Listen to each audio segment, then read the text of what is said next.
Hello students, welcome to my new video. Today we will discuss coordination compounds. This is very important topic. And first of all, we have to learn how many types of the salts. There are mainly three types of the salts. Number one is the simple salts. Second one is the double salts. And third one is the complex salt. Okay. One by one, we need to discuss all these one. Number one is simple salts. देखिए बच्चों, आप लोगों ने simple salts तो अधिकतर देखा ही है normally. जैसे टेबल सॉल्ट्स बोलते हैं, जो नमक होता है NaCl, उसको हम टेबल सॉल्ट्स बोलते हैं।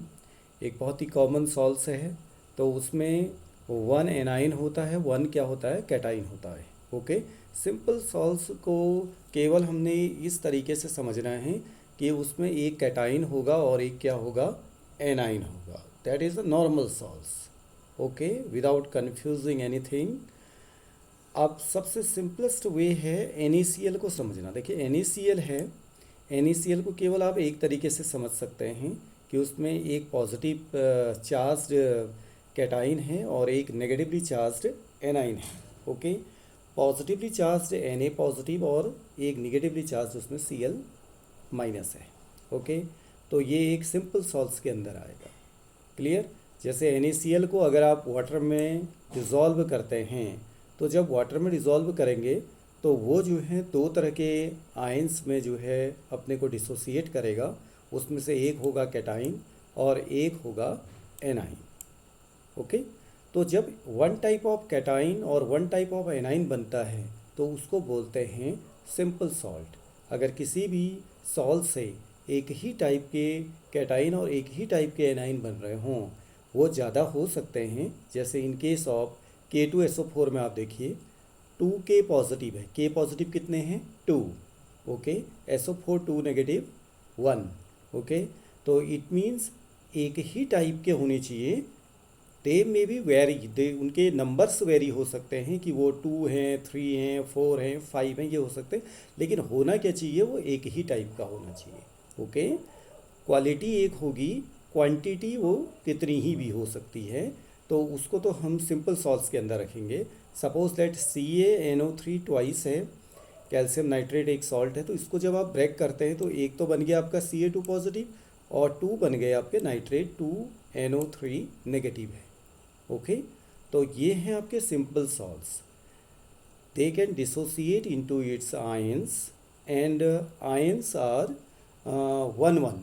Ions are 1 1 means one cation होगा और वन क्या होगा, एनाइन होगा। इस तरीके से ये ब्रेक होता है। ओके, तो यहाँ पर कुछ एग्जांपल्स दिए हैं।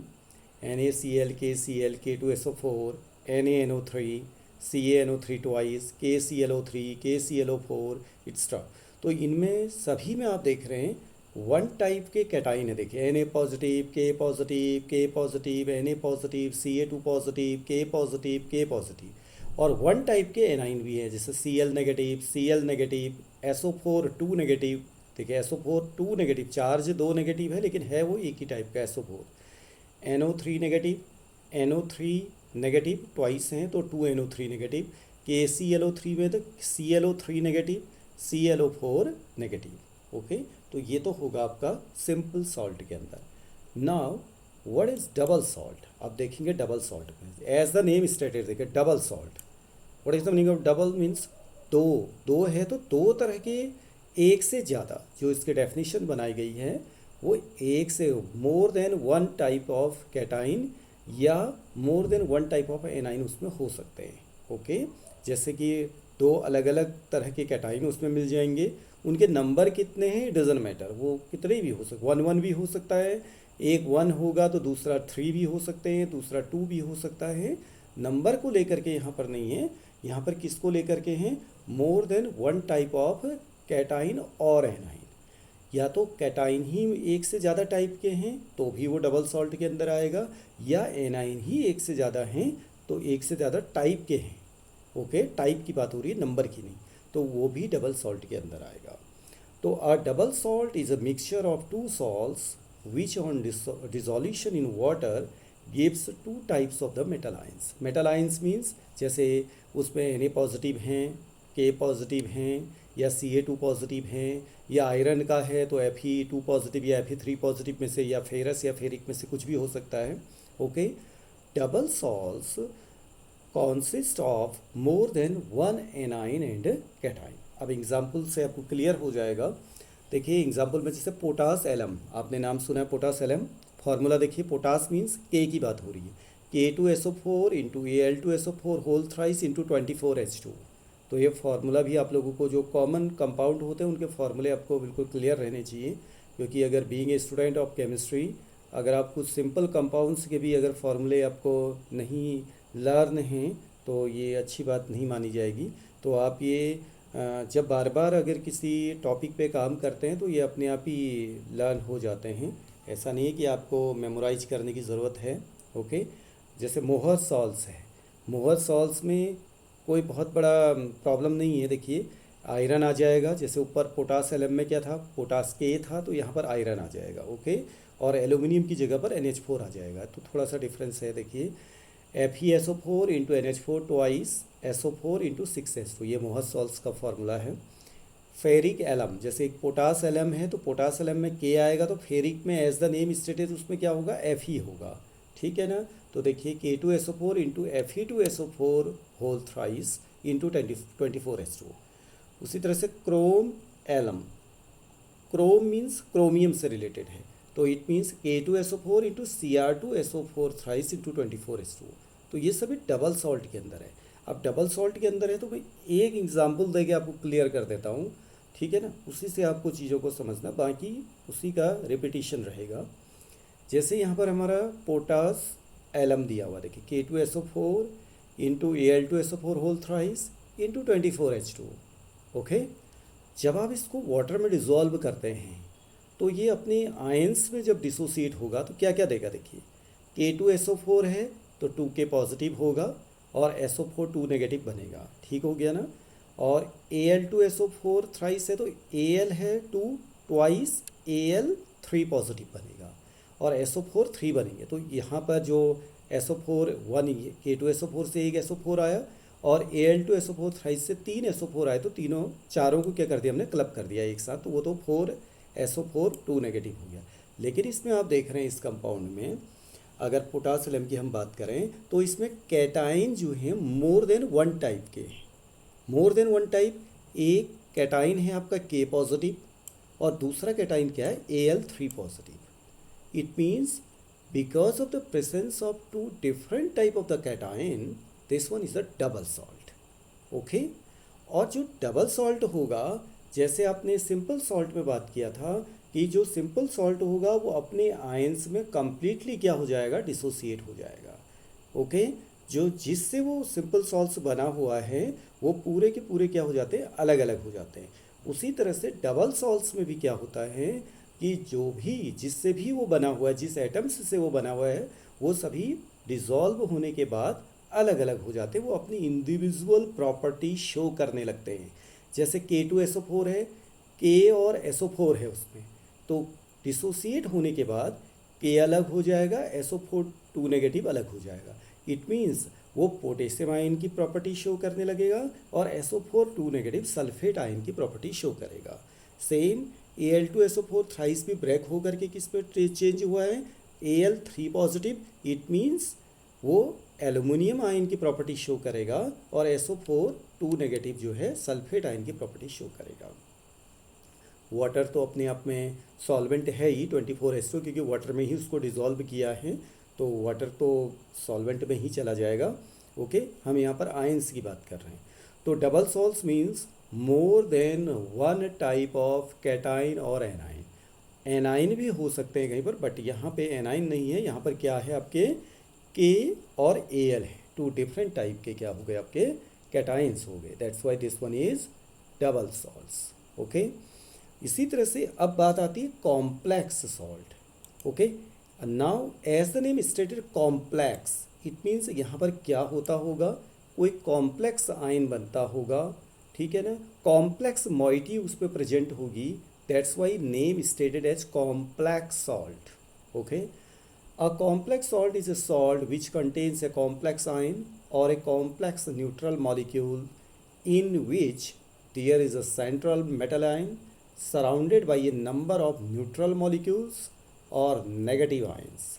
Such salts yield a complex ion in solution and atom or ion lose their original identity. This is very important part of this complex salt.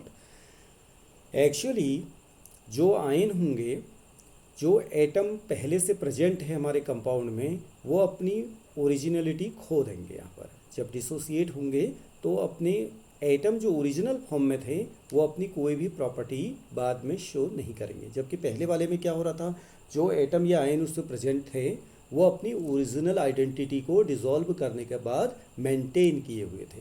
लेकिन यहाँ पे ऐसा नहीं होगा। कैसे? एक एग्जाम्पल आप याद रखिए। देखिए, कोई भी टॉपिक को समझना है तो किसी एग्जाम्पल से आप उसको समझ लीजिए। एक एग्जाम्पल से इतने बेटर तरीके से उसको समझ लीजिए। एक तरह से उस टॉपिक का आप क्या कर दीजिए, पोस्टमार्टम कर दीजिए उस टॉपिक का, केवल एक एग्जाम्पल को लेकर के। ओके, तो यहाँ पर हम एक एग्जाम्पल दे रहे हैं आपको, K4FeCN6। This is a complex compound. Okay, अब एक तरह से ये पूरा कॉम्प्लेक्स सॉल्ट के अंदर ही आ गया, क्योंकि इसमें एक पॉजिटिव मोइटी है और एक पार्ट है हमारा क्या, नेगेटिव पार्ट है। दो तरह की मोइटी इसमें प्रेजेंट है, K है और FeCN6 है। तो that's why this is a complex salt. ठीक है ना।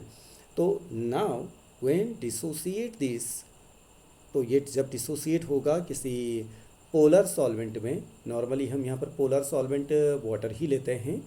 पोलर की ज़रूरत क्यों पड़ रही है? Because this one is the ionic compound. Okay, K4FeCN6 when dissolved in water then formed 4K positive। It means K positive तो बना ही बना, साथ में आप देख रहे हैं कि ये वाला जो पार्ट है, दूसरा जो पार्ट है, वो पूरा एज सच कॉम्प्लेक्स आयन के रूप में जो है प्रेजेंट रहेगा। ये आपका FeCN6 4 नेगेटिव जो बाहर से लगा हुआ, देखिए कैपिटल ब्रैकेट एक यहाँ पर लगा हुआ, स्क्वायर ब्रैकेट जिसको आप बोलते हैं, इसके अंदर की मोइटी को आप अलग नहीं कर सकते हैं। ओके, ये जो FeCN6 है वो एक साथ ही आपका बाइंडेड रहेगा, एक कॉम्प्लेक्स जो है आयन का फॉर्मेशन होगा। इसको फर्दर आप डिसोसिएट नहीं कर सकते हैं। Fe और Cn जो हैं ये आपस में जॉइंट टुगेदर रहते हैं कोऑर्डिनेट बॉन्ड से, तो इसको अलग किया जाना इतना आसान नहीं है। तो due to the formation of this complex ion, these type of the compounds are called complex salt. Okay, तो आप देख रहे हैं कि Fe और जो Cn यहाँ पे जुड़े हैं, ये फर्दर डिसोसिएट नहीं होंगे। इट मीन्स फ्री Fe, जैसे K बना हुआ है, आप देख रहे हैं K बना हुआ है, K पॉजिटिव बना हुआ है, लेकिन Fe2 पॉजिटिव यहाँ पर पॉसिबल नहीं है, इसका अलग करना पॉसिबल नहीं है। और Cn को एज ए Cn- अलग करना पॉसिबल नहीं है। Okay, it means Fe2 positive अपनी ओरिजिनल जो प्रॉपर्टी है वो शो नहीं करेगा। Cn- अपनी जितनी भी इसकी कैरेक्टरिस्टिक्स हैं, जितनी भी इसकी प्रॉपर्टी है वो शो नहीं करेगा। That's why this is complex ion and this can lose atom Fe and Cn- lose their original identity. ये अपनी ओरिजिनल आइडेंटिटी को लूज कर दिए हैं, लेकिन एक कॉम्प्लेक्स आयन की प्रॉपर्टी को शो करेंगे। ओके, तो इसी तरह से अगर आप दूसरे कंपाउंड्स को देखें, जैसे यहाँ पे दिया हुआ है एक कंपाउंड और देखिए, पोटेशियम अर्जेंटोसाइनाइड KAgCN2। अगर आप इसको ब्रेक करते हैं तो एक तो बना आपका K पॉजिटिव के रूप में, और दूसरा क्या पार्ट बन जाएगा, AgCN2। बाहर से एक नेगेटिव होगा क्योंकि एक पॉजिटिव आ रहा है। तो इट मीन्स एक कॉम्प्लेक्स हमारा क्या बन गया, AgCN2 एक कॉम्प्लेक्स बन गया। ओके, उसकी ओरिजिनल जो प्रॉपर्टी होगी Ag की, ओके, सिल्वर की या साइनाइड की, वो प्रॉपर्टी वो शो नहीं करेगा। प्रॉपर्टी किसकी शो करेगा, कॉम्प्लेक्स आयन की। ओके, उसी तरह से एक कंपाउंड्स और दिया हुआ देखिए, टेट्रा अमीनो क्यूप्रिक सल्फेट। अभी इनके नेमिंग कैसे होती है वो नेक्स्ट लेक्चर हम UPSC नॉमेनक्लेचर में बताएंगे आपको। टेट्रा अमीनो क्यूप्रिक सल्फेट एक कंपाउंड दिया हुआ आपको, देखिए। ओके, इसमें भी आपका क्या होगा, जो CuNH3 4 जो आपका देखिए स्क्वायर ब्रैकेट के अंदर का जो पार्ट है वो तो एक साथ होगा आपका, SO4 2 नेगेटिव अलग होगा। तो इट मीन्स कॉपर जो यहाँ पर है, कॉपर यहाँ पर किस फॉर्म में होगा, क्यूप्रिक के फॉर्म में होगा, Cu2 पॉजिटिव के फॉर्म में होगा, ठीक है ना। जब आप इसको ब्रेक करेंगे तो SO4 में 2 नेगेटिव होगा, तो Cu में आपका NH3 न्यूट्रल है, NH3 न्यूट्रल है तो Cu में क्या चार्ज आएगा, 2 पॉजिटिव आएगा, दैट्स वाई क्यूप्रिक होगा। तो ये अपनी ओरिजिनल आइडेंटिटी जो क्यूप्रिक है वो शो नहीं करेगा। किसकी आइडेंटिटी शो करेगा, वो CuNH3 2 नेगेटिव की आइडेंटिटी शो करेगा। Okay, this type of compounds which when dissociate in water or porous solvents give complex ion, they are called complex salt। Okay, यही कॉम्प्लेक्स सॉल्ट जो हैं एक तरह से कोऑर्डिनेट कंपाउंड भी बोले जाते हैं। जो कोऑर्डिनेशन कंपाउंड हम बोलते हैं वो इन्हीं कंपाउंड्स को बोला जाता है K4FeCN6। अब now what is the reason behind calling this coordinate compound, coordination compound क्यों बोला जाता है, because coordinate means coordinate bond.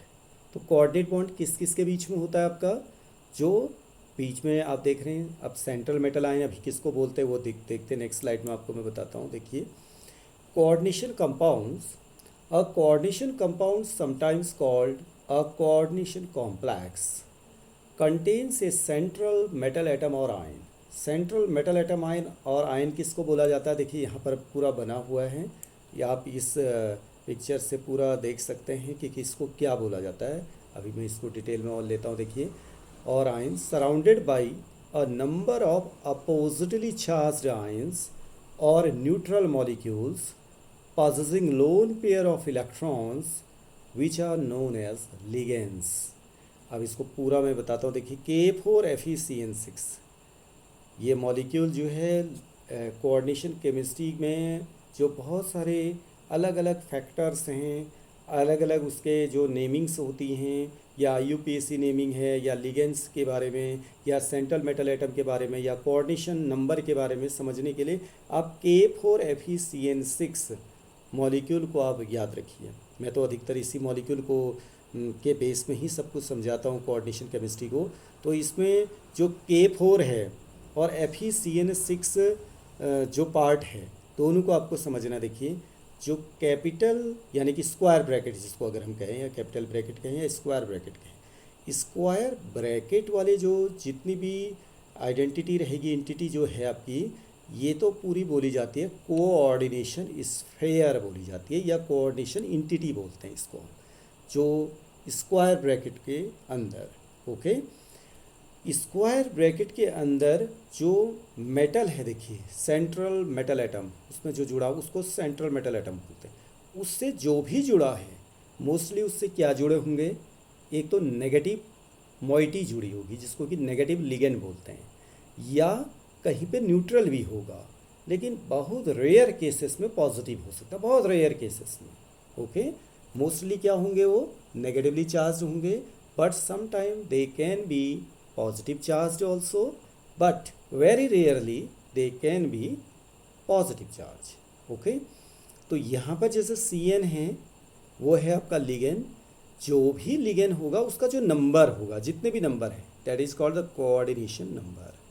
Okay, इस कोऑर्डिनेशन स्फीयर के बाहर इधर साइड, चाहे वो लेफ्ट साइड में हो या राइट साइड में होगा, वो आपका काउंटर आयन कहा जाएगा। ओके, जैसे यहाँ पर K4 लिखा है तो this one is the counter ion. Okay, counter ion अगर बाहर का आयन जो है पॉजिटिव है तो कॉम्प्लेक्स आयन नेगेटिव होगा, काउंटर आयन अगर नेगेटिव है तो कॉम्प्लेक्स आयन पॉजिटिव होगा।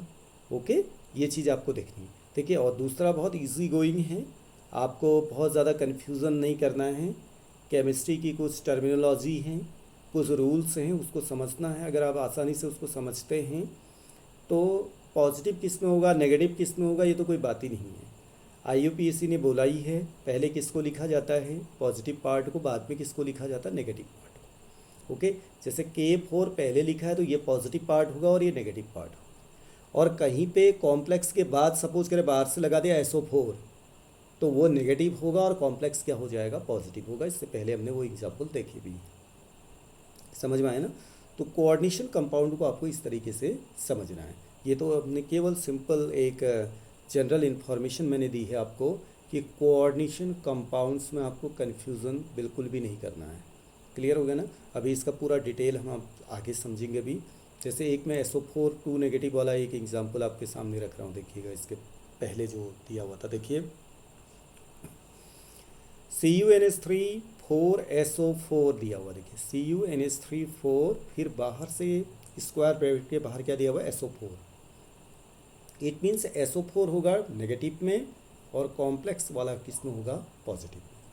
ओके, तो कभी भी ये नहीं समझना है कि कॉम्प्लेक्स वाला नेगेटिव होगा और बाकी पॉजिटिव होगा, ऐसा कोई भी रूल नहीं है। ओके तो कोऑर्डिनेशन कंपाउंड्स ये हमने देखा। तो इसके बाद जो नेक्स्ट जो इसका लेक्चर रहेगा, इसके IUPAC नोमिंग तो बाद में हम बताएंगे आपको। देखिए कोऑर्डिनेशन, इस पर कुछ एग्जांपल्स और दिए हैं इसमें। देखिए the central atom and oblique ion, जो सेंट्रल एटम होगा वो कभी न्यूट्रल भी हो सकता है, ये याद रखना। जैसे यहाँ पर आपका K2NiCN4 दिया, तो Ni कहीं पे ये भी हो सकता है, जैसे यहाँ पर तो Ni में पॉजिटिव चार्ज है, it means central metal ion ये पॉजिटिव है, लेकिन कहीं पे वो सेंट्रल एटम न्यूट्रल भी हो सकता है। ओके, दैट डिपेंड, वो किस पर डिपेंड होगा बोलिए, वो इस पर डिपेंड होगा कि उससे जुड़ा हुआ जो लिगेंड है उसका नेचर कैसा है। ओके, अगर वो न्यूट्रल है, जुड़ी हुई चीज़ भी न्यूट्रल है, तो ऑब्वियसली कि वो भी न्यूट्रल होगा। ठीक है, अगर किसी स्टूडेंट का नेचर बहुत न्यूट्रल है, उससे उसके जो साथी हैं वो भी न्यूट्रल हैं, तो ओवरऑल सभी कुछ न्यूट्रल होगा। लेकिन हाँ, अगर उसका साथी काफ़ी उग्र प्रवृत्ति का है, तो ऑब्वियसली कि जो दूसरा होगा वो भी कोई न्यूट्रल नहीं रहेगा। ठीक है, यही चीज़ें हमारी केमिस्ट्री में भी या लैंग्वेज में भी चल सकती हैं कि अगर आपके सेंट्रल मेटल एटम ऐसे लिगेंड से जुड़े हैं जो न्यूट्रल हैं, तो सेंट्रल मेटल एटम भी न्यूट्रल होगा, उसकी ऑक्सीडेशन स्टेट वहाँ पर क्या होगी, ज़ीरो होगी। ये आपको ध्यान में रखना है। आगे कंपाउंड्स आपको मिलेंगे बहुत सारे, उसमें ये चीज़ें यूज कर सकते हैं आप। Okay, the central atom ion and the ligands attached to it are enclosed in a square brackets and is collectively termed as the coordination sphere. The ionizable groups are written outside the bracket and are called counter ion. Okay, जो बाहर के हैं वो counter ion है, कोई भी है, इधर साइड, लेफ्ट साइड और राइट साइड, दोनों साइड में आप देखिए यहाँ पर कुछ एग्जांपल्स दिए हैं। All these are coordination compound. K2NiCN4, CrEn thrice, फिर Cl3, En है इथाइलिन डायमीन। ओके, PtNH3BrClNO2 और बाहर से नेगेटिव है, ये आयन के रूप में है। देखो बाहर इसमें कुछ भी नहीं है, न राइट साइड में है न लेफ्ट साइड में, काउंटर आयन यहाँ पर दिया नहीं हुआ है। हो सकता है कोई भी दूसरा, क्योंकि ये नेगेटिव है तो कोई ना कोई मेटल उसमें लगा होगा। उसी तरह से यहाँ पे दिया हुआ PtCl2En ट्वाइस, फिर NO3 ट्वाइस दिया हुआ है। इस पर भी ये अगर ये स्क्वायर ब्रैकेट यहाँ पर लगा होगा तो ये पूरा कोई भी बाहर कुछ भी नहीं है। ओके, Fe4FeCN6 थ्राइस, तो इसमें बाहर क्या लगा हुआ, आयरन लगा हुआ है। ओके, तो कोऑर्डिनेशन कंपाउंड्स को आइडेंटिफाई करना बहुत आसान है। इसमें आपका एक तो कॉम्प्लेक्स आयन बनेगा after dissociation, after ionization in polar solvent, कोई भी कॉम्प्लेक्स आयन उसमें बन सकता है। तो इस तरह के जो कंपाउंड्स होंगे वो कोऑर्डिनेशन कंपाउंड के अंदर आते हैं। कोऑर्डिनेशन कंपाउंड बोलने का कारण क्या है, because of the presence of the coordinate bond between central metal ion and ligand. Ligand की तरफ से सेंट्रल मेटल आयन को एक कोऑर्डिनेट बॉन्ड बनता है। क्यों, सेंट्रल मेटल आयन के पास में, जैसे यहाँ पर Ni दिया हुआ है, सेंट्रल मेटल आयन के पास में वैकेंट डी ऑर्बिटल होता है। उन वैकेंट डी ऑर्बिटल को जो इलेक्ट्रॉनों की ज़रूरत है वो कौन पूरी करते हैं, लिगेंड्स पूरी करते हैं। तो इट मीन्स वो one sided double bond, one sided आपका कोऑर्डिनेट बॉन्ड होता है। वन साइडेड अगर कोऑर्डिनेट बॉन्ड होगा यानी कि CN6 किसकी तरफ को होगा, यहाँ पर Ni की तरफ होगा। तो वो कोऑर्डिनेट बॉन्ड जो होते हैं उसकी वजह से इन कंपाउंड्स को कोऑर्डिनेशन कंपाउंड बोलते हैं। तो बाकी डिटेल में इसकी बॉन्डिंग को VBT वैलेंस बॉन्ड थ्योरी के द्वारा एक्सप्लेन किया गया है, तो उसमें हम समझेंगे आगे जब VBT इसमें आप पढ़ेंगे। नॉर्मल आपको मैंने VBT जो सिंपल कंपाउंड्स होते हैं उनकी पहले बताई हैं, लेकिन इसके लिए जो वीवीटी होगी वो डिफरेंट टाइप की होगी, क्योंकि उसी तरह से उसका स्ट्रक्चर भी डिसाइड होगा. Okay, now thank you very much, and now see you in next lecture. Thanks.